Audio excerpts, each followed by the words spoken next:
alpha particles are emitted in the discrete energy fashion, but the beta particles are emitted in the continuous fashion. उसमें सारी energies होती हैं, एक खास energy range मौजूद होती है.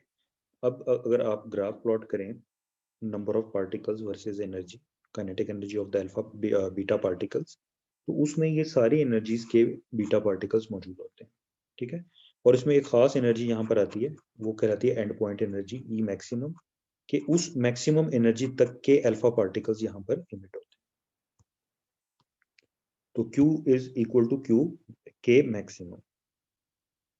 ओके, अब हुआ ये कि जिस तरह भी हमने पीछे देखा है कि न्यूट्रॉन जो है वो कन्वर्ट होता है इलेक्ट्रॉन में और प्रोटॉन में.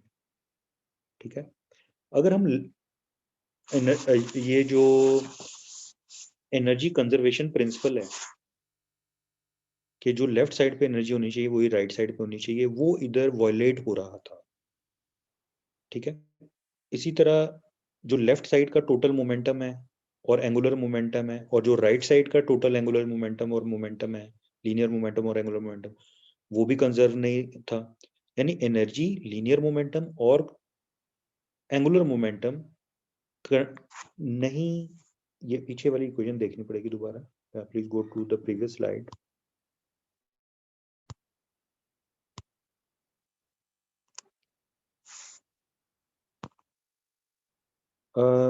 For example, if we consider this equation, the total energy of left side was not equal to the total energy of the right side. ठीक है, similarly energy of n, linear momentum of n and angular momentum of neutron must be equal to the total energy of proton and electron, total energy of total linear momentum and total angular momentum. यानी left side का और right side का equal होना चाहिए था, लेकिन ये equal नहीं था. ये चीज साइंटिस्ट के लिए पजलिंग थी कि ऐसा क्यों हो रहा है, क्योंकि उस वक्त ये न्यूट्रिनो पार्टिकल डिस्कवर नहीं हुए थे. उस वक्त साइंटिस्ट ने फिर प्रिडिक्ट किया कि एक पार्टिकल और ऐसा होना चाहिए. ठीक है, एक और ऐसा पार्टिकल यहाँ पर होना चाहिए जो बाकी की एनर्जी, लीनियर मोमेंटम और एंगुलर मोमेंटम को पूरा कर सके, ताकि law of conservation of momentum जो है, ठीक है, law of conservation of momentum, law of conservation of energy, law of conservation of angular momentum पूरा हो रहा हो. बाद में फिर ये वाले पार्टिकल जो है जिसको प्रिडिक्ट किया गया था, ये डिस्कवर हुए. इन पार्टिकल्स को न्यूट्रिनो का नाम दिया गया. न्यूट्रिनो का मतलब होता है अ लिटिल वन, क्योंकि ये पार्टिकल इलेक्ट्रॉन से भी 2000 टाइम्स लेस होता है मास में, इसलिए इसको डिस्कवर करना, इसको डिटेक्ट करना बड़ा मुश्किल था. लेकिन बहरहाल ये पार्टिकल डिटेक्ट हुए.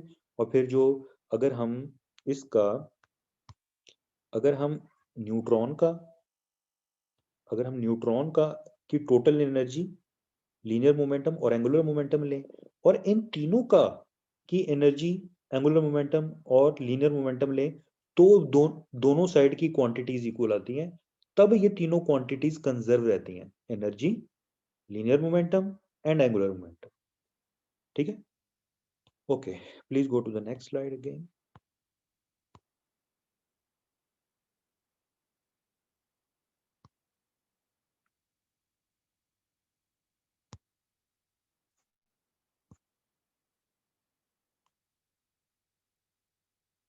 तो ये जो चीज है अबाउट द न्यूट्रिनो, ये यहाँ पे इस पैराग्राफ में बताई हुई है. ठीक है, और न्यूट्रिनो जो हैं वो बहुत स्मॉल मैस होने की वजह से ये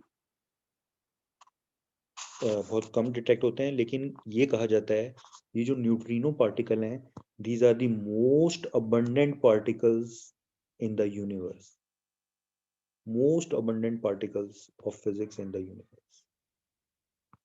ठीक है, और इसकी आगे कुछ ये डिटेल्स दी हुई हैं, थोड़ी सी ये आप पढ़ सकते हैं.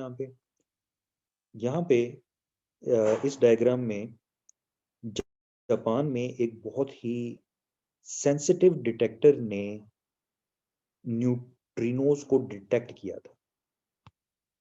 ठीक है, कि ये इस तरह से ये डाटा आ रहा था और एकदम जो ये पल्स आई ये न्यूट्रिनो की थी, ठीक है। एकदम ये जो ये पल्स आई ये न्यूट्रिनो की थी। तो ये इसकी डिटेल ये लेफ्ट साइड पे लिखी हुई है कि एक बर्स्ट आया था न्यूट्रिनोज का, जो कि डिटेक्ट किया गया 1987 में, मेरे ख्याल है जापान में। Okay, so this was all about the beta particles. Okay, after that, radioactivity is used in the radioactive dating. ये जो आपको पता है आर्कियोलॉजी में बहुत पुराने कोई फॉसिल्स मिलते हैं, ठीक है। फॉसिल्स कई तरह के हो सकते हैं। फॉर एग्जांपल डायनासोर्स के फॉसिल्स मिले हैं, बहुत सारे ट्रीज जो हैं उनके फॉसिल मिले हैं। ये लाहौर जू में एक ट्री जो मिला है, ठीक है, उसका आइडिया लगाया गया है कि वो कितने मिलियन ईयर्स जो है वो पुराना है, ठीक है। तो ये जो फॉसिल्स मिलते हैं इनकी एज का कैसे पता लगाया जाता है, इसके लिए जो टेक्निक यूज होती है वो कहलाती है रेडियो एक्टिव डेटिंग, ठीक है। ये रेडियो एक्टिव डेटिंग, इसमें जो कार्बन 14 बीटा एमिटर है वो यूज किया जाता है और उसको यूज करके इसकी हाफ लाइफ 5730 ईयर्स है। तो इसको यूज करके हम ये आइडिया लगाते हैं कि कौन सा फॉसिल कितना पुराना है। ये जो डायनासोर्स वगैरह की एज का कि वो कितने साल पहले जमीन पर एग्जिस्ट करते थे, ये कैसे पता चला? तो ये इसी तरह पता चला कार्बन डेटिंग की वजह से। तो कार्बन डेटिंग से हम इन चीजों को इन चीजों की एज का पता लगा सकते हैं कि कोई चीज कितने 1000 ईयर्स की या कितने मिलियन ईयर्स पुरानी है। So this technique is known as radioactive dating. And the last topic is 42.8, which is about the measuring the radiation dose.